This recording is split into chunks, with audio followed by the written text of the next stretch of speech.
5 అఘోరాలు. వారు పైకి ఒక సాదా సీదా వ్యక్తుల్లాగానే కనబడతారు, కానీ భయంకరమైనటువంటి అర్ధరాత్రులు ఒంటి మీద నూలు పోగు ఉండదు. వాళ్ళు యజ్ఞ ఏడుస్తూ అలా చూసింది నన్ను. నేను ఆవిడ ఏమన్నా లేవనెత్తుతానమాట.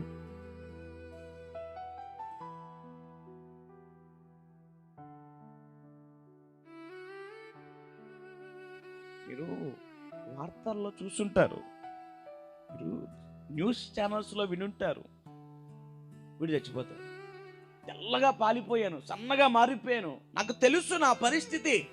నా భార్య ఆ పూట 100 విసిరి ఓ రోజు ఒక గుంట తవ్వుతుంటే కొన్ని ఎముక ముక్కలు నాకు చేతికొస్తే, ఏమిటి గురువు గారిని పైకి ఇస్తే వారు వెంటనే నా తాడు ఒకటేసి పైకి ఎక్కమని ఫోర్స్ చేస్తే ఏమిటని అడిగితే, అక్కడ ఉన్నటువంటి ఆ చీకటి ఆత్మని బలి కోరుకుంటుంది, నువ్వు చచ్చిపోతే తొందర బయటకు వచ్చి.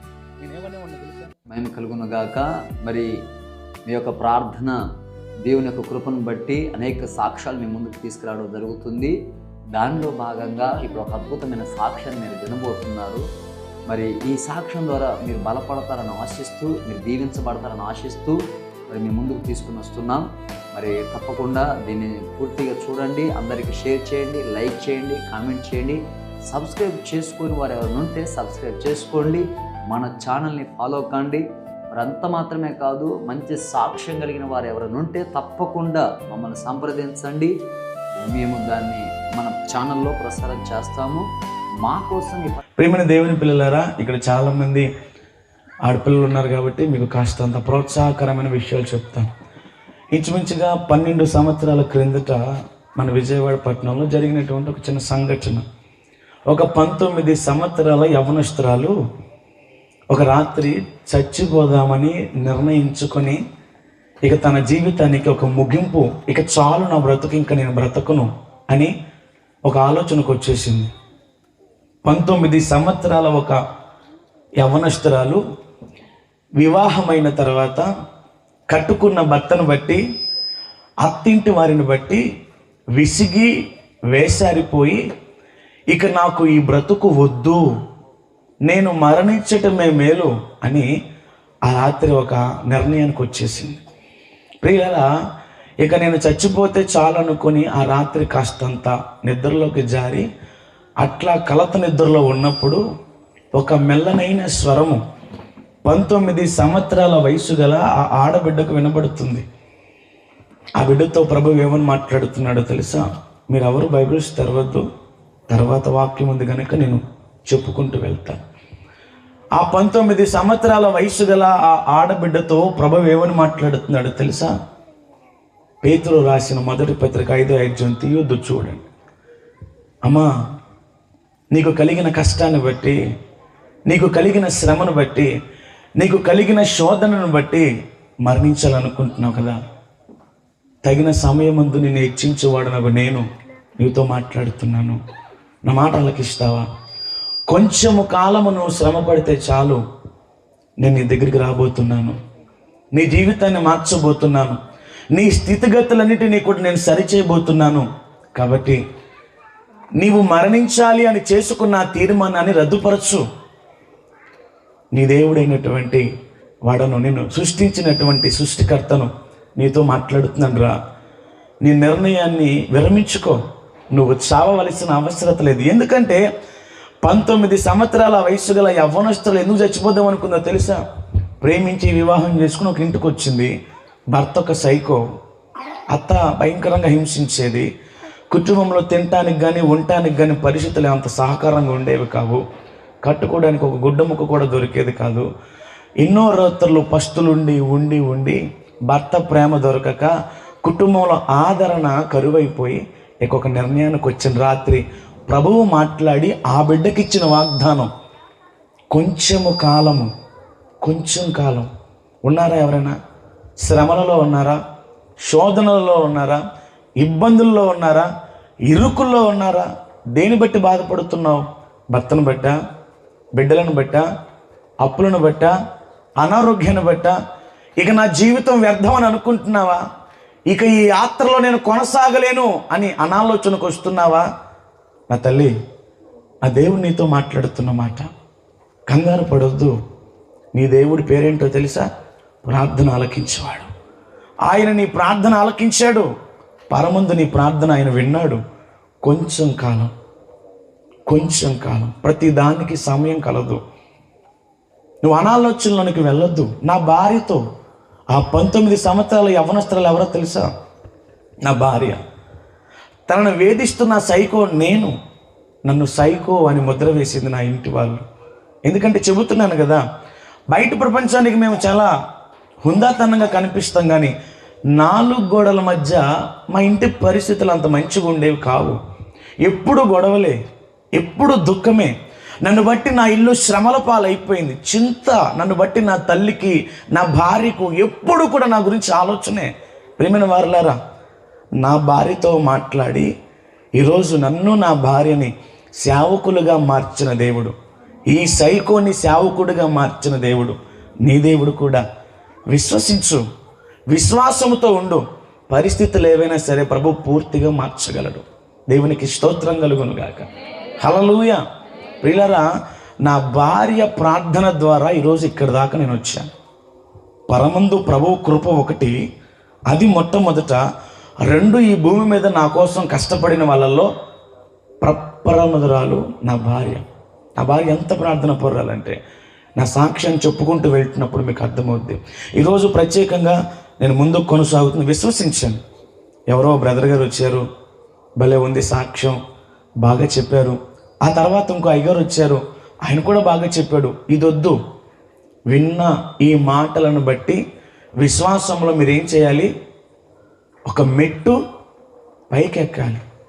తప్పకుండా నా దేవుడు వారి జీవితాల్లో చేసిన దేవుడు నా జీవితంలో కూడా జరిగించగలడు అన్న నమ్మకానికి మీరు వస్తారని ఆశపడుతూ నా సాక్ష్యంలోనికి వెళ్తున్నాను. పిల్లరా, నా పేరు రాజేష్.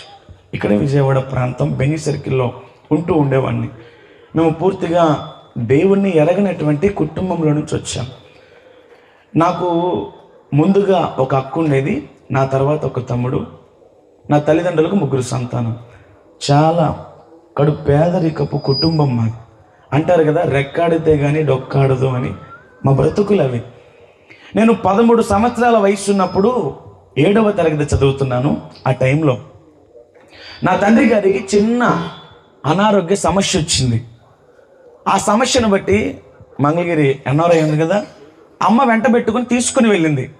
నన్ను స్కూల్ మాన్పించి తమ్ముడి దగ్గర అట్టిపెట్టి, అప్పటికి అక్కకి వివాహం అయిపోయింది.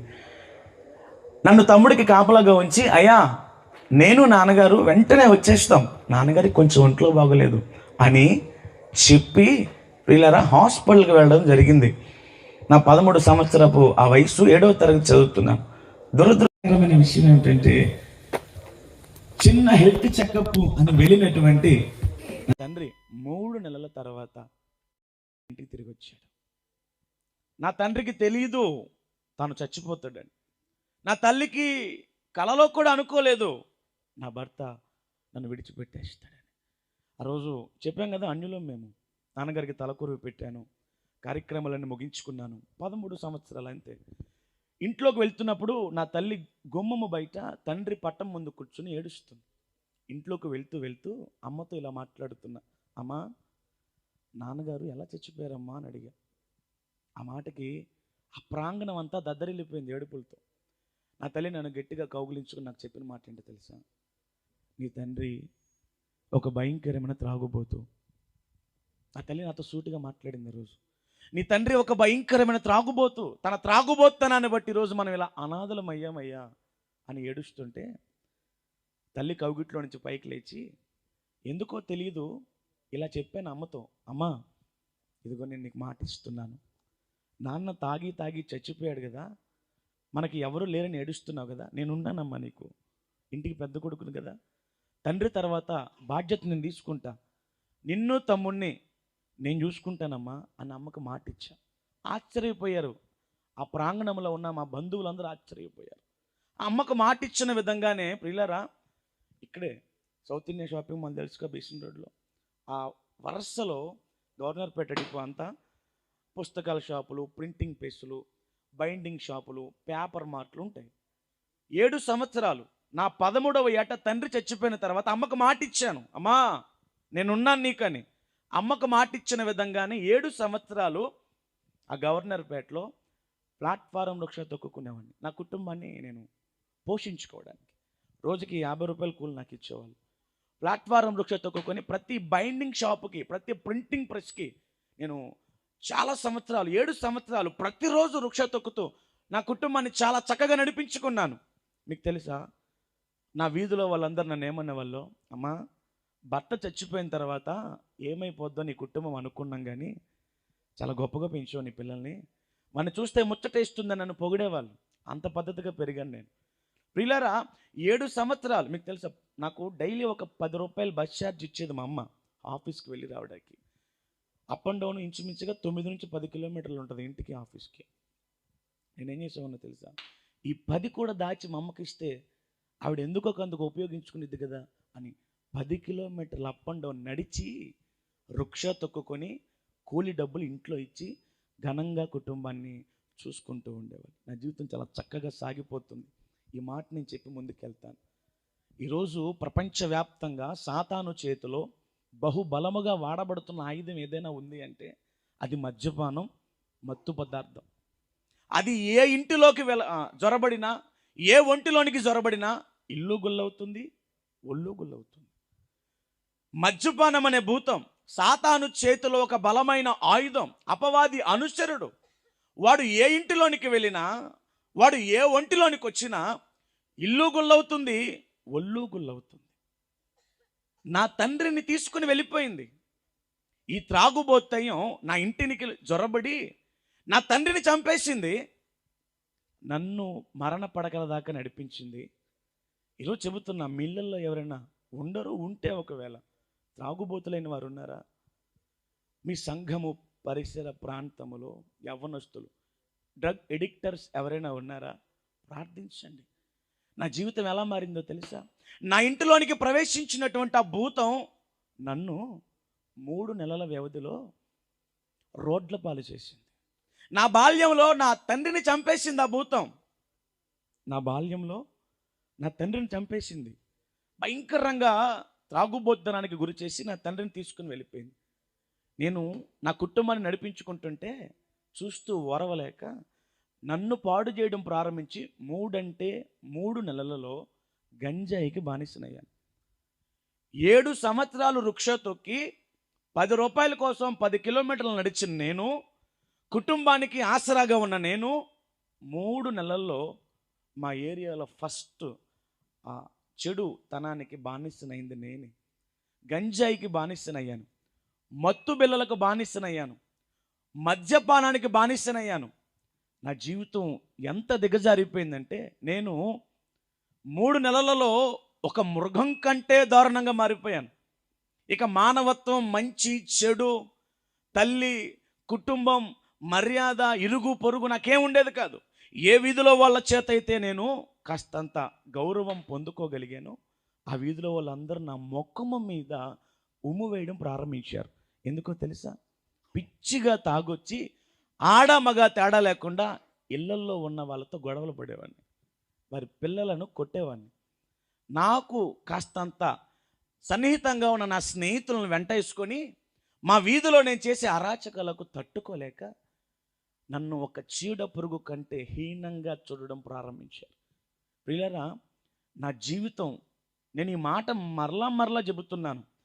ఏ కుటుంబంలో అయితే త్రాగుబోతుంటాడో, ఏ కుటుంబంలో అయితే వ్యసనపరుడు ఉంటాడో, మళ్ళీ చెబుతున్నాను, ఆ ఇల్లు అంత సుఖముగా ఉండదు, ఆ ఇల్లు అంత సంతోషముగా ఉండదు, ఆ ఇల్లు అంత సమాధానకరంగా ఉండదు.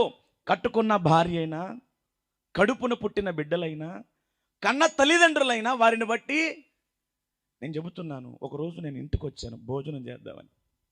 అప్పటికే గంజాయి మత్తులో ఉన్నాను, అప్పటికే మద్యం మత్తులో ఉన్నాను. ఆ రోజు సామాన్యంగా మేము ఇంటికి రాము. మేము ఆటోనగర్ గోడౌన్స్ ఉంటాయి 100 ఫీట్ రోడ్ చివర, అక్కడ మేము కూర్చొని అవన్నీ కూడా సేవిస్తూ ఉంటాం. సామాన్యంగా ఇంటికి రాను నేను. ఆ పూట ఎందుకు ఇంటికి వచ్చే భోజనానికి? ఏ కొడుకు పాడైపోతున్న తల్లి ఎలా ఆలోచించిద్ది, ఎలాగైనా వీడిని మార్చాలని.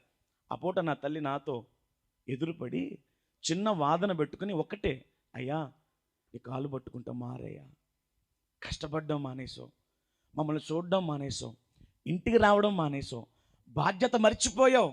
అయ్యా, ఎదుగుతున్న తమ్ముడున్నాడయ్యా, నాకు ఆరోగ్యం పాడైపోతుంది అని నేను తాగే గంజాయి పొట్లాలన్నీ తెచ్చి ఇలా పెట్టి, ఏంటయ్యా నీ జోబిలో? వద్దయ్యా, వద్దయ్యా, నీకు దండం పెడతానయ్యా అని నా తల్లి ప్రాధేయపడుతుంటే, ప్రియులారా, నేను అప్పటికే చెప్పాను కదా, ఇక మృగము కంటే నేను ఈ మాట ఎప్పుడు చెబుతాను, ఇక నాలోనికి ప్రవేశించినటువంటి ఈ త్రాగుబోతు దయ్యం నన్ను ఒక మృగం కంటే దారుణంగా మార్చి, నా తల్లి నాతో చిన్న వాదనలాగా బ్రతిమలాడుతుంది. అది వాదనేం కాదు, తట్టుకోలేక చికాకు వచ్చి అమ్మను కొట్టేశాను. ఆ రోజు అమ్మకు ఒక భయంకరమైన గాయమైంది. ఇల్లంతా కూడా రక్తపు మడుగు, మాది చాలా చిన్న గది, వైట్ టైల్స్ ఉంటాయి. ఇల్లంతా కూడా రక్తపు మడుగు. నా తల్లిని ఆ రోజు నేను కొడితే ఆ రక్తపు మడుగులో నా తల్లి విలవిల పడి ఏడుస్తూ ఉంటే, ప్రియులారా, ఆ క్షణం ఒక్కసారంటే ఒక్కసారి కూడా నా తల్లి వైపు నేను కన్నెత్తి చూడలేదు. నా తల్లి బోరుని ఏడుస్తూ ఉంది రక్తపు మడుగులో పడి. అయ్యో నన్ను కాపాడండి అని చెప్పి నా తల్లి బోరుని ఏడుస్తూ ఉంటే, వండిన కూటి కుండలన్నీ కూడా నేను తెచ్చుకొని ఆ రక్తపు మడుగులో కూర్చొని భోజనం చేసి ఆ కూటి కుండలను అలా విసురుగొట్టి, ప్రియులారా, నేను ఇంట్లో నుంచి బయటికి వెళ్తున్నప్పుడు గుమ్మం పక్కన అమ్మలా పడుంది.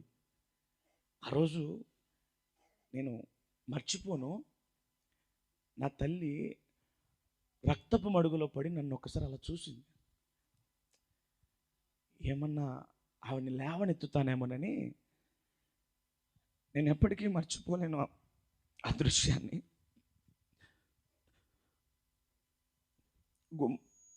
గుమ్మం పక్కన అలా పడుకొని ఏడుస్తూ అలా చూసింది నన్ను. నేను ఆవిడని ఏమన్నా లేవనెత్తుతానేమన్నా. అమ్మ వైపు నేను చూడలేదు. స్నేహితులతో కలిసి గన్యదాడకి వెళ్ళిపోయాను. మీకు తెలుసా, ఈ మాట నేను చెప్తాను, జాగ్రత్తగా వినండి.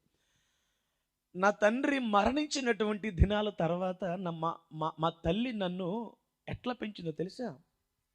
వంటగది దగ్గర కుండలకు అడ్డుగా నా తల్లి నిలబడి, కుండలో అంత అన్నం ఉండేది, తీసి ప్లేట్లో పెట్టి కలిపి నాకు నా తమ్ముడికి తినిపించి ఆ కుండల దగ్గర తింటున్నట్టు నటించేది. నా తల్లి నా కోసం, నా తమ్ముడు కోసం ఖాళీ కుండల్లో చేతులు పెట్టి తింటున్నట్టు నటించింది నా తల్లి మా కోసం. తన యవ్వనాన్ని మొత్తం నా కొరకు, నా తమ్ముడు కొరకు దారిపోసింది. నా తల్లి చాలా అందంగా ఉంటుంది. ఆవిడ నేను బాగా గమనించాను. ఆవిడ బ్లౌజు చిరిగిపోయి, ఆవిడ శారీ చిరిగిపోయి, ఆవిడ దేహాన్ని కప్పుకోవడానికి సరైనటువంటి వస్త్రం కూడా ఉండేది కాదు. మమ్మల్ని మాత్రం చాలా చాలా బాగా చూసుకుంది. నా తల్లి నా కొరకు తన జీవితాన్ని సర్వస్వం దారపోసేస్తే, నవమాసాలు తన గర్భమందు నన్ను మోసి కని పెంచి పెద్ద చేసిన నా తల్లి, తన రక్తాన్ని పంచి నాకు జీవితాన్ని ఇచ్చిన నా తల్లి రక్తంలో కూర్చొని భోజనం చేసిన స్థితికి నేను దిగజారాను. కారణం ఒకటే, ఈ మాటలు వింటున్న వారందరికీ నేనేమి గొప్పగా చెప్పట్లేదు, నేనేమి మారిపోయాను కదా అని ఎదుటి వారిని కించపరిచే మాట కూడా మాట్లాడట్లేదు. ప్రభువు పేరిట చేతులు జోడిస్తున్నాను. అయ్యా, త్రాగుబోతనం అనేది చాలా భయంకరం. విడిచిపెట్టండి, విడిచిపెట్టండి. ఆ త్రాగుబోతనం వల్ల కుటుంబం సర్వనాశనం అయిపోయింది. ప్రియులారా, నాకు ఒక తమ్ముడు ఉండేవాడని చెప్పాను కదా, వాడిని నేను కొడుతుంటే నా కాళ్ళకు చుట్ట వేసుకొని, అన్నా చచ్చిపోయేటట్టున్నాను రా, కొట్టగలని చేతులు జోడించేవాడు. 3 నెలల వ్యవధిలో నేను మారిన విధానం అండి ఇది. బిల్లలు లేకపోతే ఉండలేను, గంజాయి లేకపోతే ఉండలేను, మద్యం లేకపోతే ఉండలేను. నన్ను బట్టి నా కుటుంబం రోడ్లు పాలైపోయింది. నన్ను చూస్తే మా అమ్మ భయపడే స్థితికి నేను మారిపోయాను. నా తమ్ముడు పారిపోయేవాడు. నన్ను చూస్తే ఇంట్లోకి వస్తున్నానన్న గేట్ సౌండ్ వినబడితే అమ్మో పక్కకి తమ్ముడో పక్కకి పారిపోయేవాళ్ళు. నా బ్రతుకు రోజులు గడుస్తున్నాయి. చెప్పాను కదా, 19 సంవత్సరాలని నేను ప్రేమించి వివాహం చేసుకున్నా. నమ్మండి, ఆ రోజు నాకు తెలియదు అన్యుణ్ణి. ఈరోజు ప్రేమ వివాహం తప్పని తెలిసింది. ఆ టైంలో నేను ప్రేమించి వివాహం చేసుకున్న నా భార్య నా ఇంటికి తీసుకొస్తే నా భార్య గుమ్మంలో అడుగు పెట్టకముందు నా తల్లి ఏమని చెప్పింది తెలుసా? మా ఏం చూసి వచ్చావు వీడి వెనకమాల, వీడి గురించి నీకు తెలియదురా అని గంజే పొట్లాలు మద్యం సీసాలు ఆ పిల్ల ముందు వేసి, ఇప్పటికైనా మించిపోయింది లేదురా నా కూతురు దాని లాంటి వెళ్ళిపో అంది. ఎక్కడికి వెళ్తుంది? కుటుంబాన్ని విడిచి నమ్మి గుడ్డిగా నా వెంట వచ్చింది కదా. ఆడపిల్లలకి ఈ మధ్య జ్ఞానం అనేది తగ్గిపోయింది. గుడ్డిగా పరుగులు తీస్తున్నారు, వాడు వెంట పడితే వాడి వెంట. నా భార్యకి ఏం చెప్పాను తెలుసా? నేను చాలా మంచినని చెప్పాను, నా దగ్గర బోల్ డబ్బు ఉందని చెప్పాను, నాకు ఏ అలవాటు లేదని చెప్పాను. నేను అనుకున్నాను నా భార్య నా ఇంటికి వచ్చింది కదా, నటిద్దాంలే, కాస్తంత మేనేజ్ చేద్దాంలే అనుకున్నాను. మొదటి రోజే నా తల్లని చెప్పేసింది. ఇక నేనేమనుకున్నానంటే, తెలిసిపోయింది కదా అమ్మని తమ్ముడినే కొట్టేవాడిని. ఆ రోజు నుంచి నా భార్యను టార్చర్ చేయడం ప్రారంభించాను. ఈ మాట చెబుతాను, ప్రేమించి వివాహం చేసుకొని ఇంటికి తీసుకొచ్చిన నా భార్య మీద అర్ధరాత్రి 2-3 గంటలకి పీకల్లోతో మత్తులో వచ్చి నేను అత్యాచారం చేసేవాడిని. నా బ్రతుకది. ఎందుకంటే నేను చిన్నప్పటి నుంచి బూతు జీవితానికి బానిసని. భయంకరమైనటువంటి అశ్లీలత నా బ్రతుకంతా. మాది చిన్న గది, ఇంతే ఉంటుంది. తమ్ముడు, అమ్మ, నా భార్య, నేను 3 గంటల సమయంలో 2 గంటల సమయంలో పిచ్చి మత్తులో ఇంటికి వచ్చి నా భార్యని ఇబ్బంది పెడుతుంటే, ప్రియులారా ఇది జరిగి 12 సంవత్సరాల క్రిందటి మాట. అప్పట్లో దోమల చక్రాలు విరివిగా మనం వాడేవాళ్ళం. దోమల చక్రంతో ఒళ్ళంతా కాల్చేసుకునేవాడిని నేను. ఈ పూట నాకు ఈ సుఖాన్ని నువ్వు ఇవ్వకపోతే నేను చంపడమా, నేను చచ్చిపోవడమా? నేను గోడలను గుద్దుతుంటే ఇదిగోండి ఇలా సౌండ్లు వచ్చాయి. నా భార్యను గుద్దుతుంటే ఇలా సౌండ్లు వచ్చాయి. నా కాళ్ళ మీద పడి ఏడ్చేది. పట్టించుకునేవాడిని కాదు. నేనేమన్నా తనలా ఒక బొమ్మ మాదిరిగా ఉండేది. ఈ మాట ఎందుకు చెబుతున్నానో తెలుసా? ఇలాంటి వారు ఉన్నారండి. ఇలాంటి వాళ్ళు మనకు కనపడరు, అంతే. 4 గోడల మధ్య ఉన్నారు. తనని దారుణంగా హింసించేవాడిని. తను ఎప్పుడూ ఏడుస్తూ ఉండేది. నేను చిన్ననాటి నుంచి ఆ భయంకరత్వానికి బానిసనై ఒకరోజు మా అమ్మ ఇంట్లో లేనప్పుడు చూసి నా తమ్ముడి మీదకి 2 సార్లు ఎగబడ్డాను నేను. మీరు వార్తల్లో చూసుంటారు, మీరు న్యూస్ ఛానల్స్లో వినుంటారు. ఈరోజు నా ప్రభు మీ కళ్ళెదుటకు మార్చి గొప్ప సేవకుడిగా తీసుకొచ్చి మీ ముందు నిలబెట్టాడంటే నేను అనుకుంటాను, ఏముందయ్యా నాలో, నన్ను ఇక్కడ దాకా తీసుకొచ్చావు, నేనేం పట్టాను ప్రభు, నన్ను ఎందుకు నువ్వు ప్రేమించావని నాకు అర్థం కావట్లేదు ఆయన ప్రేమ గురించి. అంత గొప్ప దేవుడు అండి ఈరోజు మనం అందరం ఆరాధిస్తున్న దేవుడు. పిచ్చిగా అర్ధరాత్రులు ఏం చేసేవాడిని తెలుసా? బూతు జీవితానికి బానిస నేను. నా బ్రతుకు అలా మారిపోయింది. ఒక పక్క నా భార్యని దారుణంగా అత్యాచారం, నా భార్య మీద.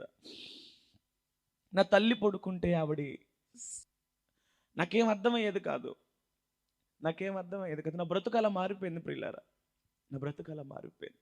మళ్ళీ చెబుతున్నాను, కారణం ఏంటో తెలుసా? మత్తు పదార్థము. నువ్వు గంజే తాగేవాడివా, బిల్లలేసేవాడివా, మందు తాగేవాడివా అనేది కాదు ఇక్కడ. నీకు ఏ వ్యసనం ఉన్నా ఆ వ్యసనము నుంచి బయటికి రావాలి, లేదా బ్రతుకుండదు మనకు. నన్ను బట్టి నా కుటుంబము దిగ్గజారిపోయింది. నా భార్య, నా తల్లి, నా తమ్ముడు. ప్రియులారా, నా ఇంటిలోనికి జొరబడినటువంటి ఆ భూతం నా కుటుంబాన్ని సర్వనాశనము చేసే ఒకరోజు ఏం జరిగిందో తెలుసా? నేను భోజనం చేస్తున్నాను. ఆ టైంలో ఒక బండి నా ఇంటి ముందాగి, అన్నయ్య త్వరగా రా, బండెక్కు, చిన్న పని ఉందంటే. ఎక్కడికి రా అన్న, తొందరగా బండెక్కనంటే, కృష్ణా నది పాయి ఉంటుంది కదా ఇలాగా పులిపాకలో, అక్కడికి తీసుకెళ్ళి ఒక ఇసుక క్వారీ, ఆ పక్కన కొన్ని గోతులు, వాటిలో నీరు ఉంటాయి. ఒక గోతు ముందు నిలబెట్టి, అన్నయ్య నీ తమ్ముడు ఆ నీటిలో ఉన్నాడు అన్నయ్య అని చెప్పారు. అరే ఏం మాట్లాడుతున్నావురా, నా తమ్ముడు ఆ నీటిలో ఉండడం ఏంట్రా అంటే, లేదన్నయ్య నీ తమ్ముడు చచ్చిపోయి 2 గంటలు అయింది అని చెప్పినప్పుడు నాకు అర్థం కాలేదు. అరే నా తమ్ముడు ఆ నీటిలో ఎందుకు ఉంటాడు రా అని. పరిస్థితులన్నీ మేము గమనిస్తూ ఉంటే, నా తమ్ముడు MBA స్టూడెంటు, ఫైనల్ ఇయరు. ఎప్పుడు ఏం చెప్పేవాడంటే, ఒక మంచి బ్యాంక్ జాబ్ కొడతాను, మంచి ఇల్లు కట్టుకుందాం, బాగా బతుకుదాం అని చెప్పేవాడు. స్నేహితులు తప్పేం కాదులే, కానీ స్నేహితులు ఎవరితో స్నేహం చేయాలో తెలియాలి. పిలిచారని చెప్పి వాడికి అలవాట్లేదు, నాకు తెలిసినంత వరకు బలిపీఠం నిలబడి చెప్తున్నా, అబద్ధం చెప్పట్లా. స్నేహితులు పిలిచారని చెప్పి తొందరపడి వెళ్ళి వాడు చచ్చిపోయిన ప్రదేశాన్ని గమనించా. ఒక బియర్ బాటిల్ ఉంది, కొన్ని సిగరెట్స్ ఉన్నాయి. బయటికి తీసి ఏంటి అని ఆరా తీస్తే నా తమ్ముడు మద్యం దాగి ఆ నీటిలో దిగాడట. వాడికి ఈత రాదు, MBA చదువుకునే కుర్రాడు.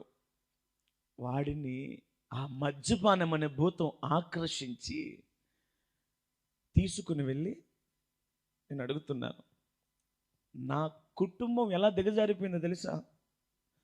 కేవలం త్రాగుబోతున్నాను బట్టి 13వ ఏట నా తండ్రిని కోల్పోయాను.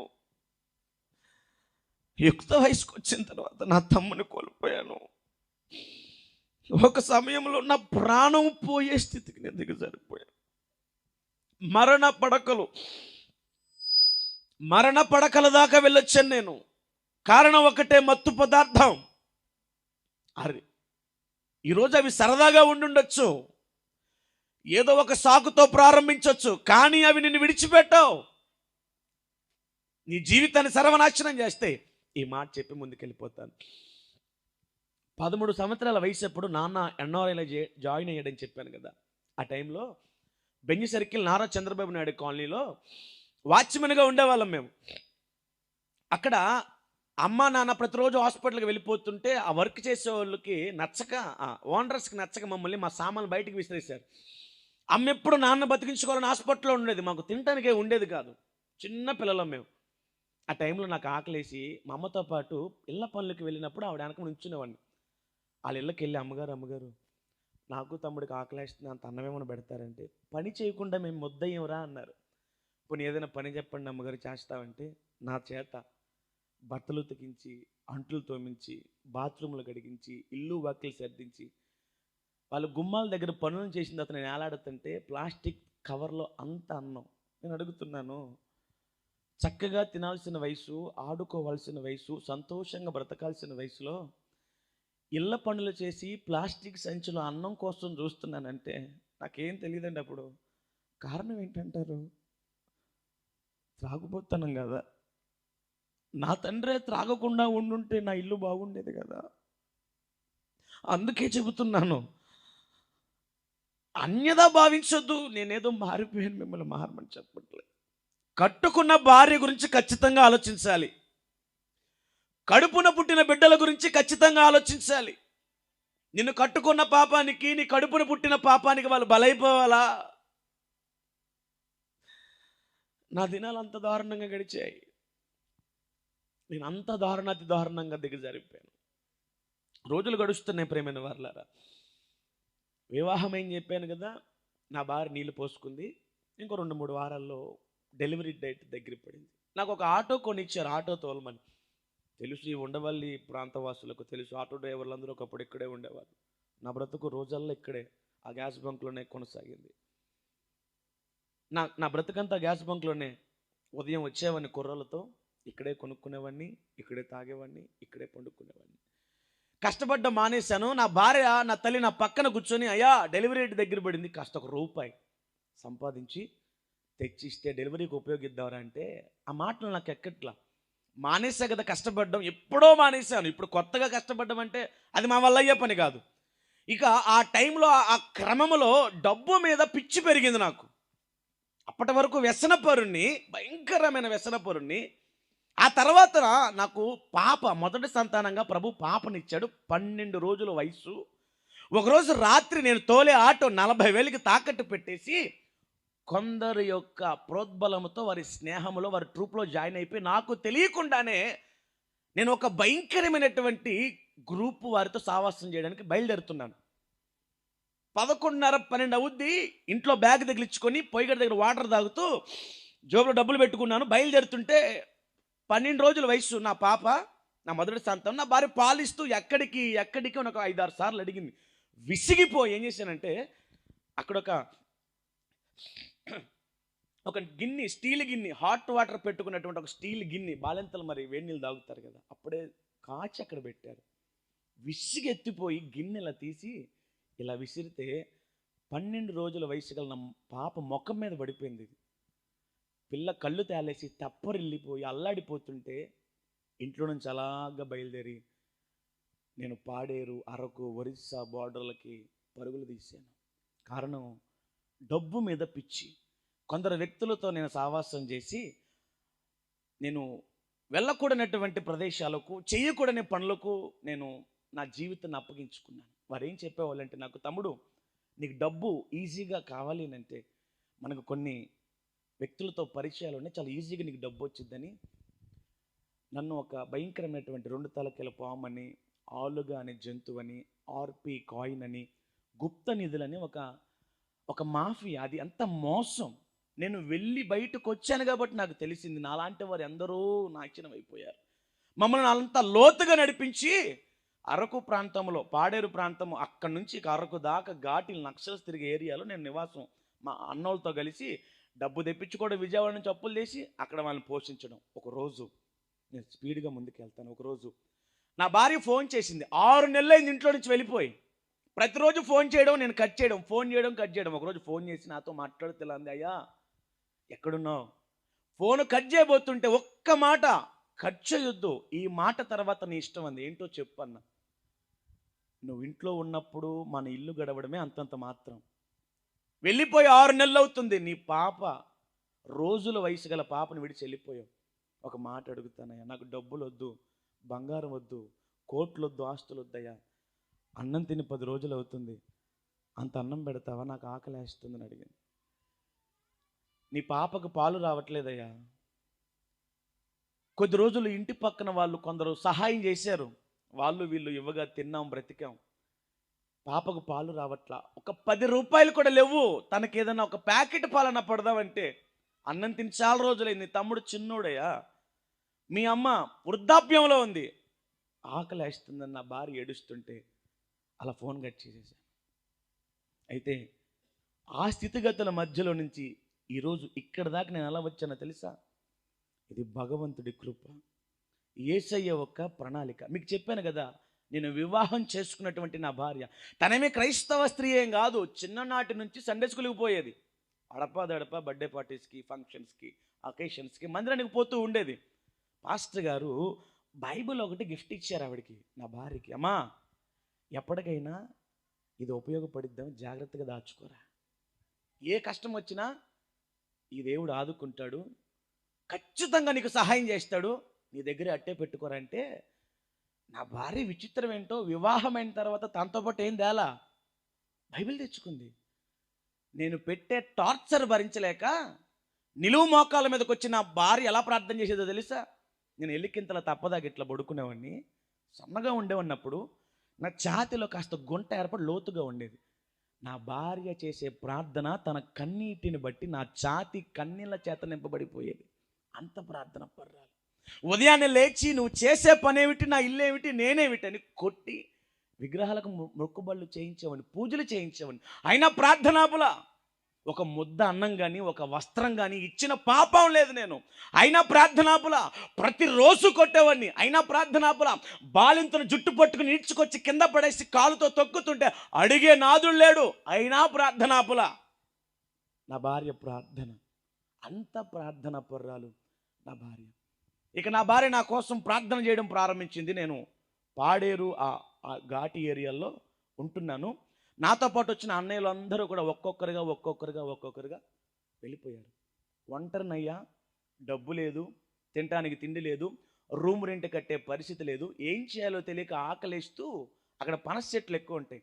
వీధిలోకి అలా నడిచి ఒక ఇంటి ముందాగి ఒక ఇంటి ఆ కుటుంబాన్ని పనస పండు అడిగి, ఆకలేస్తుందమ్మా ఒక పనస పండు ఏమైనా ఇస్తావంటే వాళ్ళు కోసిస్తే, చూడండి, పనస పండును కోసి తినడం అనేది అంత సామాన్యమైన పని కాదు.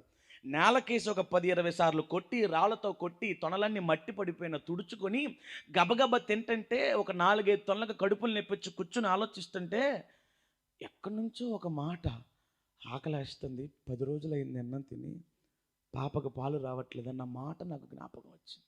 ఒక మగవాడిగా నేను 3 దినాలు అన్నం తినకపోతే ఉండలేకపోయాను.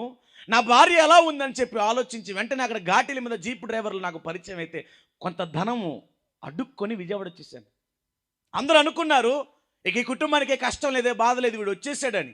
ఇక్కడ ప్రారంభమైంది అసలు కథ. నేను పాడేరు, అరకు ప్రాంతాల్లో తిరుగుతున్నప్పుడు అక్కడ ఒక 5 అఘోరాలతో ట్రావెల్ చేశాను. 5 అఘోరాలు. వారు పైకి ఒక సాదాసీదా వ్యక్తుల్లాగానే కనబడతారు, కానీ భయంకరమైనటువంటి చీకటి ఆత్మలకు నిలయాలు వాళ్ళు ఈసారి ఎక్కడికి వచ్చారో తెలుసా? ఇక్కడే మన విజయవాడకి 30 కిలోమీటర్ల దూరంలో ఒక గ్రామానికి వచ్చి అక్కడ స్టే అయ్యారు. నా నెంబర్ ఎలా క్యాచ్ చేశారు. ఫోన్ చేశారు, రాజేష్ మేము పలానా ప్రాంతంలో ఉన్నాం, నువ్వు రావాలి. వెళ్ళిపోయాను. ఎలా తిరుగుతున్నానంటే అర్ధరాత్రులు ఒంటి మీద నూలు పోగుండదు వాళ్ళకి. యజ్ఞాలు, ఇళ్లల్లో కూర్చుని యాగాలు చేసేవాళ్ళు, యజ్ఞాలు చేసేవాళ్ళు, తాంత్రిక మాంత్రిక పూజలు చేస్తే ఆల్మోస్ట్ వాళ్ళ పక్కన కూర్చుంటే వాళ్ళకి అసిస్టెంట్గా మారిపోతే అక్కడున్న ప్రభావాలని నా మీద పడుతుండే. వాళ్ళు ఏం చెబితే అది చేయడమే. మీకు తెలుసా, చెప్పే కదా 30 కిలోమీటర్ల దూరం అని విజయవాడ. ఆ గ్రామంలో ఇంటి చుట్టూ ఇలా పరదాలు కట్టుకొని 5 అఘోరాలు యజ్ఞం చేస్తుంటే గుంట చుట్టూ 60 రోజుల పాటు రాత్రి పగలు తేడా లేకుండా గుంట తవ్వాను. నాకు అంత బలం ఇచ్చాడు దేవుడు. గుంట తవ్వడం అంటే ఏదో మీరు అనాలోచన రావద్దు, చిన్నది కాదు అది. ఒక 15 అడుగుల లోతు, ఒక 7-8 అడుగుల వెడల్పు, ఒక్కడిని కొంతమంది కుర్రలతో. నా బ్రతుకు డబ్బు అఘోరాలతో సహవాసం ఎందుకు పెట్టుకునంటే ఈజీ మనీ. ఇప్పుడు ఇదే జనరేషన్లో, ఇప్పుడు నీ జనరేషన్లో యవ్వనస్తులు చాలా దారుణంగా పాడైపోయారు. ఈజీగా డబ్బు సంపాదించేయాలి, కష్టపడరు. నేను అఘోరాలతో తిరుగుతూ డబ్బు సంపాదన కోసం వారు చెప్పినవన్నీ చేసుకుంటూ, ఒక అతను అన్నాడు, నాకు శిష్యుడిగా మారిపోరాదురా అన్నాడు. అంత దారుణంగా పిచ్చిగా బ్రతికాను. నేను ఒక 3 అఘోరాలు ఇంటికి తీసుకొచ్చి విస్తరలు వేసి అన్నాలు పెట్టి నాకు ఇచ్చిన సంతానం మన కాళ్ళ దగ్గర పడుకోబెట్టి వారి దీవెనలు తీసుకున్నంత పిచ్చి నాకు. ఓ రోజు ఒక గుంట తవ్వుతుంటే కొన్ని ఎముక ముక్కలు నాకు చేతికి వస్తే, ఏమిటి గురువు గారిని పైకి ఇస్తే వారు వెంటనే నా తాడు ఒకటేసి పైకి ఎక్కమని ఫోర్స్ చేస్తే ఏమిటని అడిగితే, అక్కడ ఉన్నటువంటి ఆ చీకటి ఆత్మ నిన్ను బలు కోరుకుంటుంది, నువ్వు చచ్చిపోతావు, తొందరగా బయటకు వచ్చే. నేనేమనే ఉన్నా తెలుసా? చచ్చిపోయినా పర్లేదు పాస్టర్ గారు, గురుగారు నాకు డబ్బు కావాలి, డబ్బు నా ఇంటికి పంపించేయండి, నా వాట. ఎక్కడ పడితే అక్కడ నందిగాం పోయాను, గన్నవరం పోయాను, మార్కాపురం పోయాను, ఇలా అనేక ప్రాంతాలు, కొన్నిటిని మేము చెప్పుకోలేము, అనేక ప్రాంతాలు వెళ్ళాను. ఓ రోజు ఒరిస్సా వైజాగ్ దాటిన తర్వాత పార్వతీపురం రైల్వే స్టేషన్ ఉంటుంది. అక్కడ నుంచి స్టేషన్లో దిగి ఒక 1 కిలోమీటర్ అట్లా వెళ్తే బస్ స్టాండ్ వచ్చింది. పక్క నుంచి ఒక 30-35 కిలోమీటర్లు వెళ్తే ఘాటి ఉంటుంది. అక్కడ 2 రోజులు ఒక స్మగ్లర్ ఇంట్లో నేను స్టే చేశాను. ఒక చిన్నప్పటి డీల్ మాట్లాడుకోవాలి, అంతా ఓకే, బాగానే జరుగుతుంది. ఆ డీల్ మాకు వర్కౌట్ అవ్వట్లేదని నేను ఎప్పుడు ఎలా ఆలోచించామని తెలుసా? డబ్బు కోసం ఏమైనా చేయాలి. విజయవాడ కుర్రాళ్ళకి ఫోన్ చేసి, మనకు తెలిసిన బ్రదర్స్ ఉన్నారు కదా, రివాల్వర్ ఒకటి మాట్లాడండి, వీడు మన మాట వింటలేదు, వీడిని చంపేద్దాం. నేను కొన్ని గోప్యంగానే ఉంచుతాను. ఇక్కడికి దగ్గరే ఒక ప్రాంతంలో ఒక ఆడబిడ్డని భూమి మీద లేకుండా చేద్దామని కొంత ధనం మాట్లాడుకున్నాను. పిచ్చి. ఎప్పుడు నా జోబీలో ఒక పిడి ఉండాల్సిందే. మా high school road, auto Nagar 100 feet road లోపలికి వస్తే సాయి హోటల్, అక్కడ అల్యూమినియం కంపెనీ, స్టీల్ కంపెనీలు ఉంటాయి. రోజు సాటర్డే ఒక 3 కుర్రోళ్ళని పెట్టుకుని బొడ్డులో పిడి పెట్టుకుని నేను రిక్కీలు నిర్వహించేవాడిని, స్కెచెస్ వేసేవాడిని, స్పాట్లు పెట్టేవాడిని ఒక్కొక్కడికి. ఒక అతన్ని వెంబడించాను, పీకల దాకా మత్తు, గంజాయి, బిల్లలు. ఈ పూట వీడు దొరికితే వాడి ఒంటి మీద ఉన్న బంగారం, వాడి చేతిలో డబ్బు, వాడిని చంపడమా, దొరికినంత లాక్కోవడమా. నా బ్రతుకు అలా ఉండేది. కుర్రోల్ని వెంట పెట్టుకుని చైన్ స్నాచింగ్కి వెళ్ళేవాడిని. పిచ్చండి డబ్బు అంటే. కుర్రోల్ని వెంట పెట్టుకుని చైన్ స్నాచింగ్కి వెళ్ళేవాడిని, దొంగతనాలు చేసేవాడిని, రాజకీయ నాయకులు వెంట తిరిగేవాడిని, జేజేలు కొట్టుకుంటూ బ్రతికేవాడిని. నేను ఒక మంచి డ్యాన్సర్ని. విగ్రహాల ముందు పూలమాల వేసి చేతికి ఫుల్ బాటిల్ ఇచ్చి నా చేత డ్యాన్స్ వేయించుకునేవాళ్ళు. పిచ్చండి డబ్బు అంటే. ఏవైనా చేద్దామరా డబ్బు కోసం, ఎలాగైనా ఏదో ఒక రంగం ఈ డబ్బు సంపాదించాలి. ఈ ప్రయాణములో నా భార్య నా కొరకు చేస్తున్న ప్రార్థన, విజ్ఞాపన, ఆ కన్నీటి రోదన నన్ను నా ప్రభువు దగ్గర నడిపించడానికి నాకు ఒక చిన్న ముళ్ళు నాకు రక్త విరోచనాలు పట్టుకున్నాయి. నా బలమే నా ధైర్యం. చెప్పా కదా గుంట తవ్వానని. నన్ను మా ఇంటికి ఎప్పుడు మా కుర్రోళ్ళు ఎలా దించుతారు తెలుసా? ఒక టాటా వేసి చుట్టూ 20 మంది కుర్రోళ్ళు, చేతిలో బియర్ బాటిల్, నా పేరు రాజేష్ కదా, రాజేష్ అన్నకి జై. ఇది నా పరిస్థితి. అక్కడ చేతిలో బియర్ బాటిల్తో 20 మంది కుర్రోళ్ళు నాకు జేజేలు పలుక్కుంటూ ఇంటి దగ్గర దించాలి. ఒక సందర్భంలో ఇలా ఇంటి దగ్గర దించినప్పుడు నా భార్య నాకు ఎదురుపడి, ఎందుకు వాళ్ళతో తిరుగుతున్నావు అంటే, వాళ్ళ ముందే కావాలని నా భార్యని కింద పడేసి రోడ్డు మీద కొట్టాను. అలా తిరుగుతున్న నా జీవితంలో ఒక చిన్న ముళ్ళు, రక్త విరోచనాలు. వాటర్ ఇట్లా వంపితే ఎట్లా అది అయిపోతుందో ఫోర్స్గా నా బ్లడ్ అట్లా వెళ్ళిపోతుంది శరీరంలో నుంచి. నేను మంచిగా ఎంత పనైనా చేయగల కాస్తంత బలమ కలిగిన వాడిని. ఒకరోజు ఏమైపోయింది తెలుసా, నడక పడిపోయింది. ఇట్లా అయిపోయాను నేను అఘోరాలకు అసిస్టెంట్గా ఉంటూ గోతులు తవ్వుతూ, నేను తిరగని ప్రాంతం లేదు, నేను తిరగని ఏరియా లేదు, నేను చెయ్యని పని లేదు. ఆటో ఫ్రంట్ వీల్ లేపుతూ 1 వేలో తోలుతూ ర్యాలీలకు పోతా ఉంటే నన్ను చూసి ఆశ్చర్యపోయేవాళ్ళు. అంత బలశాలిగా ఉండేవాడిని నేను. నడక పడిపోయింది. అంతే కదా, మంచిగా చెబితే వినేవాడు ఈ లోకంలో ఎవడున్నాడు? ప్రార్థన ఆలకించే దేవుడు ఎలాగైనా సరే వారిని మార్చాలి అనుకుంటే వారిని ఏదో ఒక రీతిగా పట్టుకోవడానికి ఆయన ఏదో ఒక ప్లాన్ చేస్తాడు. నా జీవితంలో చిన్న ముళ్ళు, ఆ ముళ్ళును బట్టి ఒకరోజు నా భార్య నన్ను ఆర్ఎంపీ డాక్టర్ దగ్గరికి తీసుకెళ్ళింది. ఒక 100 రూపాయలు అప్పు చేసి ఆర్ఎంపీ డాక్టర్ దగ్గరికి పోయినప్పుడు అతను నన్ను గుమ్మం బయట చూసి చెప్పిన మాట ఏంటంటే, వీడు చచ్చిపోతాడు. తెల్లగా పాలిపోయాను, సన్నగా మారిపోయాను. నాకు తెలుసు నా పరిస్థితి. నా భార్య ఆ పూట 100 విసిరి, వెళ్ళిపోరా ఎక్కడికైనా, నిన్ను పెళ్లి చేసుకున్న దానికి ఈరోజు నా స్థితి పిల్లరా. ఆ రోజు ఆ 100తో వెళ్ళి పీకల దాకా తాగి, మా ఏరియా ఒక లీడర్ ఉంటాడు, కాళ్ళమెడలు తిప్పే అతను, కొంత ధనం ఇస్తే రాజేష్ కుర్రలకు ముందు పంపించరా మన వెనక ఉండే కుర్రల కంటే, రాత్రి అలా కూర్చొని వాళ్ళు తాగి పడిపోతే వారి ఇంగిల గ్లాసులు మందు కూడా తాగేసి ఇంటికి వెళ్ళేటప్పుడు ఒక దొంగతనం చేసుకొని ఇంటికి వెళ్ళి ఇలా అడిగాను నా భార్యతో, మాయ్ లేచి అన్నం పెట్టు. అదే నా చివరి మాట. నా భార్య ఒక్కసారి అట్లా పైకి లేచి ఏమనిందో తెలుసా, ఎక్కడి నుంచి తెచ్చిపెట్టమంటావు అన్నం, పని చేయి, నువ్వు ఆటో డ్రైవరేవు కదా, నీ ఆటోలో నన్ను ఎక్కించుకో, పద నన్ను తీసుకువెళ్ళు, నీ కష్టపడడం చేత కాదు, నన్ను ఆటోలో ఎక్కించుకొని తీసుకుపో, వీధుల్లో ఎక్కడైనా నుంచి పెట్టు, డబ్బులు వస్తాయి కదా, నీ అవసరాలు తీర్చుకోండి. ఆ రోజు నా గుండె పగిలిపోయిందండి. నా జీవితం అక్కడితో ఇక ఆగిపోయింది. ఏంటి నా భార్య ఎలాగంది అని నాకు కొంచెం బాధ కలిగింది. వెంటనే ఏం చేయాలో తెలియలేదు.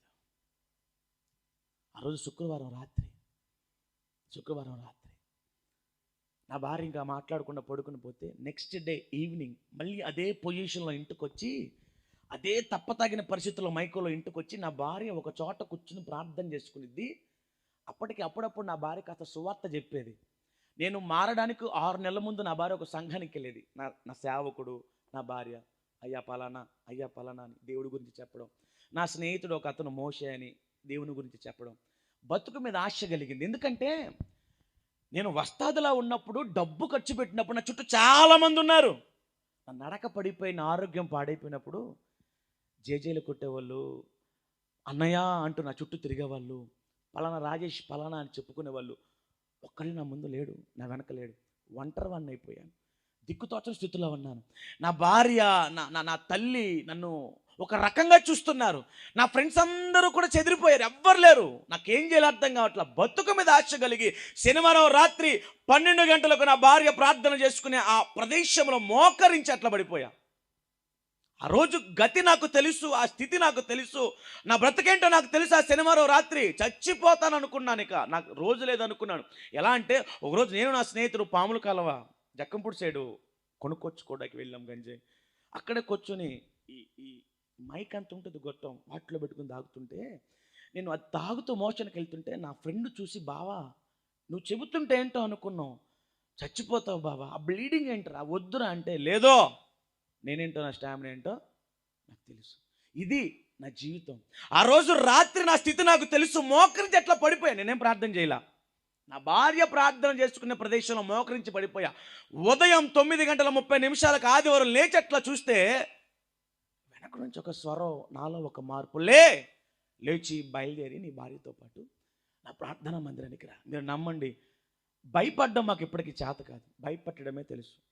మా సర్కిల్ కానీ హై స్కూల్ రోడ్లో, Patamata high school road release colony అంటే ఒక పేరు, Patamata high school road release colony అంటే ఒక పేరు. మా యూత్కి భయం, భయపెట్టడమే తప్ప భయపడ్డం చేత కాదు. వీధులు పోయే వాళ్ళని పిలిచి మరీ కొట్టి వాళ్ళ చేతుల్లో లాక్కోవడమే తప్ప మంచి చెడ్డ మానవత్వం మాకు లేదు. ఫస్ట్ టైం భయపడ్డా ఆ స్వరానికి. ఎవరు మాట్లాడుతున్నారు అర్థం కావట్లా. వెంటనే నా భార్యతో అన్న, ఒక్క నిమిషం, ఎక్కడికి వెళ్తున్నట్టున్న మందిరానిక, నేను వస్తానంటే నమ్మలా. వెంటనే గబగబ లేచి, నాకు అర్థమైపోతుంది నాలో మార్పు వచ్చింది. రాత్రి నడకలేదు, ఓపిక లేదు, బలం లేదు, శక్తి లేదు, నాలో కాస్త మార్పు నాకు అర్థమైంది. ఆ టైంలో గబగబా లేచి భార్యతో పాటు మందిరానికి వెళ్ళి ఒక మూల కూర్చున్నాను. 2:30 గంటలు ఏడ్చాను. పాస్టర్ గారు అసలు వాక్యం ఏంటో కూడా నాకు తెలీదు. పాస్టర్ గారు వాక్యం చెబుతుంటే 2:30 గంటలు ఏడ్చాను. ఏడ్చిన తర్వాత అందరూ వెళ్ళిపోతుంటే ముగింపులో నేను చెప్పాను, లేచి, అయ్యగారు నాకు బాప్తిజం ఇవ్వండి. ఆ స్వరం రిపీటెడ్గా నాతో మాట్లాడుతుంది. ఎల్లో మీ పాస్టర్ గారిని అడిగి బాప్తిజం ఇవ్వమని అడుగు. రిపీటెడ్గా మాట్లాడుతుంటే వెళ్తే మా పాస్టర్ గారు వద్దులే అయ్యా అన్నారు. లేదండి, దయతో నాకు బాప్తిజం ఇవ్వండి. నాకు ఒక స్వరం రిపీటెడ్గా వినబడుతుంది, నేను తట్టుకోలేకపోతున్నానంటే. ఆయన ఏదో ఆవేశంలో వచ్చాడేమో అనుకుని ఒక 4 ఎదురుల తర్వాత కనపడయ్యా అన్నారు.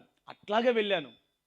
ఆ రోజు శుక్రవారం ఉదయం నన్ను తీసుకుపోయేదే కృష్ణ నదిలో తండ్రి యొక్క కుమారుని యొక్క పరిశుద్ధాత్మనామందు అట్లా ముంచి అట్లా పైకి లేపారు. ఈ రోజుకి 9 సంవత్సరాల నా ప్రయాణం ఒక్కరోజు కూడా నేను వెనక్కి తిరిగి చూడలేదు. నా సేవ, నా పరిచర్య, నా ఆత్మీయ జీవితం, నా సంఘం, నా కుటుంబం ఇప్పుడు ఫుల్ఫిల్గా దేవుని సేవలో, ఆయన పాద సేవలో, ఆయన యొక్క బిడ్డగా నేను కొనసాగుతున్నాను. నాకు బాప్తిజం ఇచ్చిన రోజేంటో తెలుసా? గుడ్ ఫ్రైడే, శుభ శుక్రవారపు వేళ. నన్ను బ్రతికించడానికి ఆయన వచ్చి మరణించి, ఆయన చచ్చిపోయిన రోజు నన్ను బ్రతికించాడు. పిల్లరా, ఇది నా జీవితం, దేవుడు నాకు ఇచ్చిన ఒక చిన్న సేవకు సంబంధించిన సాక్ష్యం. ఈ మాట చెప్పి ముగిస్తాను. నా భార్యకి దేవుడు వాగ్దానం ఇచ్చి నిద్రలో మాట్లాడాడని చెప్పే కదా, కొంచెం కాలం నా భార్యతో మాట్లాడి 4 వారాలకు దేవుడు నన్ను మార్చాడు. లెంట్ డేస్లో 7 వీక్స్ ఫాస్టింగ్ పీరియడ్ పెట్టుకుంది. లెంట్ డేస్లో 7 వారాల ప్రార్థన ప్రేయర్. పాస్టర్ గారికి చెప్పాల, తనంతట తానే అనుకుంది 7 శుక్రవారాలు ఉపవాసం ఉందామని. 4వ శుక్రవారం మారిపోయా. అంత ప్రార్థన పరం. నేను గొప్పగా చెప్పట్లా, చేతులు జోడించి నా అక్క చెల్లెములందరికీ వినయంగా మనవి చేస్తున్నా, నీ ప్రార్థన స్థాయి ఏ రీతిగా ఉందో ఒకసారి ఆలోచించుకో. 19 సంవత్సరాల యవ్వనస్తురాలు బిడ్డ, ఆ బిడ్డ ప్రార్థన ఆలకించి సైకోని సేవకుడిగా మార్చాడే. అందుకే చెబుతున్నా, కొంచెం కాలం శ్రమలకు భయపడి దేవుని విడిచిపెట్టద్దు, ఇబ్బందులకు భయపడి దేవుని విడిచిపెట్టద్దు. నీకు వస్తున్నటువంటి ఆ ప్రతికూల పరిస్థితులను చూసి దేవుడికి దూరం అవ్వద్దు.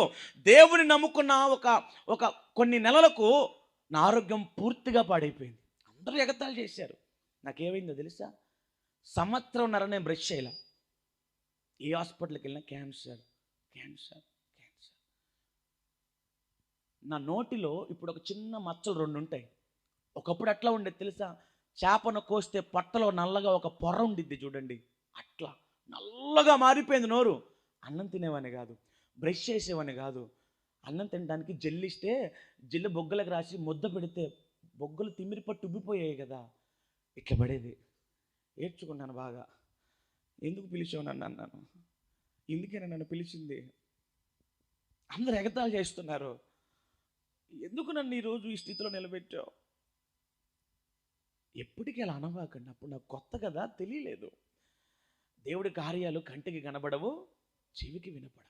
కొత్త కదా, నాకు అర్థం కాల. నా భార్య అప్పుడు నా పక్కన కూర్చున్నాయా, నువ్వు ఒకప్పుడు అఘోరాలతో తిరుగుతున్నప్పుడు, దొంగతనాలు రౌడీ షెట్టర్లతో తిరుగుతున్నప్పుడు, నువ్వు మద్యం తాగి పిచ్చిగా బతుకుతున్నప్పుడు నీకోసం నేను ఉపవాస ప్రార్థన చేశాను. ఉపవాస ప్రార్థన చేస్తావా? ఇద్దరం కూర్చుందామంది. డిసెంబర్ 29, 30, 31 3 దినాలే ఉపవాసం ఉన్నాను. సంవత్సరంన్నర బ్రష్ చేయాల. పిచ్చి పట్టినట్టు తిరిగా సంవత్సరంన్నర. ఏంటి నా బ్రతుకు? నేను చచ్చిపోతే నా పిల్లలు ఏమైపోతారు, నా కుటుంబం ఏమైపోద్ది? ఇప్పటికే తమ్ముడు చచ్చిపోయాడు, నాన్న చచ్చిపోయాడు, నేను కూడా చచ్చిపోతే నా వంశం ఏమైపోద్ది, నా కుటుంబం అల్లాడిపోద్దని ఏడుస్తుంటే 3 దినాల ఉపవాస ప్రార్థన 6 నెలల్లో నా నోటిని ఇప్పుడు టోటల్ క్లీన్ చేసేసి, మీకు తెలుసా, ఓ రోజు వినాయక చవితి అప్పుడు నాకు కొంతమంది స్నేహితులు బాగా దగ్గరగా ఉంటే వాళ్ళని ముందు పెట్టుకుని యేసు బాబుని పచ్చిబుద్ధులు తిట్టాను. అడుగుతున్నా, ఆయన ఎంత గొప్పడో కదా, ఈ నోరు మూసేసి ఉంటే, రేణు నన్ను తిట్టావరా అని నోరు మూసేసి ఉంటే, ఆ క్యాన్సర్ రోగంతో నన్ను చంపేస్తుంటే, అదే అర్థం కావట్లా ప్రపంచానికి యేసయ్య ప్రేమ. ఆయన ప్రేమ ఎవరికి అర్థం కావట్లా. ఆయన ఎంత గొప్పవాడంటే, నీ పాపములను క్షమించి నువ్వు ఎంతటి వాడు అయినా సరే చేర్చుకునే మనస్సు యేసయ్యకు ఒక్కడికే ఉంది. నేను యేసుని బూతు మాట్లాడి తిట్టి రకరకాలుగా మాట్లాడితే నా నోరు మూసేయచ్చు కదా. ఈ నోరును వాడుకోవడం ఏంటి ఆయన? ఈ నోటితో స్వార్థ చెప్పించుకోవడం ఏమిటి? ఆశ్చర్యం. ఇది దేవుని గొప్పతనం, ఇది దేవుని యొక్క అద్భుత కార్యం. ఇది ఇంతకు మించి నేను చెప్పలేను ప్రియులారా. నేను సేవలోకి వచ్చిన తర్వాత ఒక చిన్న పరిచయం చేసుకుంటున్నాను. నెలకి 22,000 అద్దె కట్టుకుంటాను. నా చేతి కింద ఉన్న యవ్వనస్తుల గురించి చెప్తే ఆశ్చర్యపోతారు. రౌడీ షీటర్లు, గంజాయి సప్లయర్లు, బ్లేడ్ బ్యాచ్ గాళ్ళు నాకు ఆత్మీయ కుమారులను ఇచ్చాడు. నేను ప్రార్థన చేస్తే దయ్యాలు పట్టి పీడించబడుతున్న కొంతమంది యవ్వనస్తులు నాకు ఆత్మీయ కుమారులకు ఇచ్చారు. చిన్న పరిచర్య అండి, ఒక 30 మంది ఉంటారు. నేను, నా భార్య, నాకు 2 పిల్లలు, నా తల్లి ఇప్పుడు దేవుని సేవలో చక్కగా కొనసాగుతున్నాం. నా కుటుంబాన్ని పట్టి ఏదో ఒక రీతిగా ఈ కుటుంబం అంతటిని కూల్చాలని చూసిన సాతాను యొక్క ఆ ఆలోచనలను పటాపంచలు చేసి నా కథ మొత్తం మార్చి ఈరోజు ఈ స్థాయిలో నిలబెట్టాడు. నేను అడుగుతున్నా, నీ స్థితిగతులను కూడా ఆయన మార్చగలడు. రీసెంట్గా హాస్పిటల్కి పోయినా, గొంతు బాగలా, మాట్లాడొద్దన్న డాక్టర్, లెఫ్ట్ వోకల్ గార్డ్ పూర్తిగా దెబ్బతినింది. నేను ఆరాధన చేస్తే ఒక 40 మినిట్స్ 1 అవర్ పిచ్చిగా 8 సంవత్సరాలు దేవుని సేవలు ఆరాధన చేస్తూ ఒకనాటికి నా స్వరం మోగపోతే ఫస్ట్ టైం హాస్పిటల్కి వెళ్తే నీ వోకల్ గార్డ్ పూర్తిగా దెబ్బతినింది, ద్వారాలు దగ్గరైపోతేనే మాట్లాడక పాస్టర్ అంటే ఒక్కటే తీర్మానం, క్యాన్సర్ రోగాన్ని చిటుకలో మాయం చేసినాడు. నా గొంతు ఒక లెక్క, ప్రభువా నువ్వు ఏదైనా చేయగలవు కదా అని మోకరించి అప్పగించుకొని ఇలా ఆయన సేవలో నేను కొనసాగుతున్నాను. అఘోరాలతో తిరిగినప్పుడు లక్షల రూపాయలు పోగొట్టా. లక్షలు. యూట్యూబ్లో నా సాక్షి ఉండదు చూడండి, 40 లక్షలు పోగొట్టా. అప్పుల పాలైపోయి గొల్లాలు పెట్టుకొని బాత్రూంలో నుంచి వెళ్ళిపోయి రోడ్ల మీద పడుకునేవాడిని. అప్పుల ఇంటికి వస్తే రోజల్లా ఆటో తోలి 2-3 వేలు సంపాదించి ఇంటికి వస్తే ఇంటిలో గుమ్మంలో కాలు పెట్టకముందు అప్పులోలు తీసుకెళ్ళిపోతుంటే నా పిల్లలు ఎదురొచ్చి, నాన్న ఏమైనా తింటాకి తెచ్చావంటే ఏడ్చుకునేవాడిని. ఏంటి ప్రభువా అని. ఇప్పుడు నన్ను 10 మందికి పెట్టే స్థితికి దేవుడు తీసుకొచ్చాడు. నన్ను నా గుప్పిని ఆయన దీవించిన విధానం నేను ఇక్కడ నిలబడిన ప్రతిసారి చెబుతాను, నేనేమి ఇచ్చి ఆయన రుణాన్ని నేను తీర్చుకోలేదు. నాకు తెలిసింది ఒకటే, చచ్చిపోయేదాకా నమ్మకంగా ఉండాలి. యేసుని విడిచిపెట్టకూడదు. ఏదైనా ఆయన చూసుకుంటాడు. ఇలా ఒకటి కాదు, ఆరోగ్యము, అప్పు బాధ, కుటుంబము, నా ప్రతి పరిస్థితిని కూడా చక్కదిద్ది ఈరోజు ఈ స్థాయిలో ఉంచిన దేవునికి నన్ను నిండో కృతజ్ఞతలు చెల్లించుకుంటూ, విన్న మాటలు, ప్రతి ఇంటిలో ఒక ఆడపిల్ల ఉండాలి. ఎలాంటి ఆడపిల్లో తెలుసా? జాతి మొత్తాన్ని కాపాడిన ఎస్తేరు 3 దినాల ఉపవాస ప్రార్థన జాతి మొత్తాన్ని కాపాడింది. ఇర్మియా ప్రవక్త అంటున్నాడు, రోదన చేసే స్త్రీలు కావాలి ఈనాడు. సంఘములోనైనా కుటుంబంలోనైనా రోదన చేసే స్త్రీలు కావాలి. దయచేసి అట్టా ఉంటారని నేను మనసారా కోరుకుంటూ నా మాట